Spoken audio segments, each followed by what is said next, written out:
দেশের বিভিন্ন সীমান্ত দিয়ে অবৈধভাবে ভারতে পাচার হওয়া ১৩ কিশোর কিশোরীকে দেশে হস্তান্তর করেছে ভারত সরকার। ৮ জুলাই মঙ্গলবার বিকেলে ভারতীয় ইমিগ্রেশন পুলিশ তাদেরকে বেনাপোল ইমিগ্রেশন পুলিশের কাছে হস্তান্তর করে।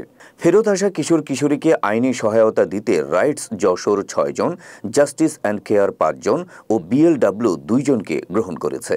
যশোর জাস্টিস অ্যান্ড কেয়ারের senior programme officer Abdul Mohit জানান, বিভিন্ন সময় ভালো কাজের প্রলোভন দেখিয়ে সীমান্ত দিয়ে অবৈধভাবে তাদেরকে ভারতে পাচার করা হয়েছিল। পাচারকারীরা তাদের ভারতের বিভিন্ন শহরে নিয়ে গিয়ে ভালো কাজ না দিয়ে ঝুঁকিপূর্ণ কাজে জোর করে ব্যবহার করে। খবর পেয়ে দুই দেশের স্বরাষ্ট্র মন্ত্রণালয় আইনি প্রক্রিয়া শেষে তাদেরকে ট্রাভেল পারমিটের মাধ্যমে দেশে ফিরিয়ে আনার ব্যবস্থা করে।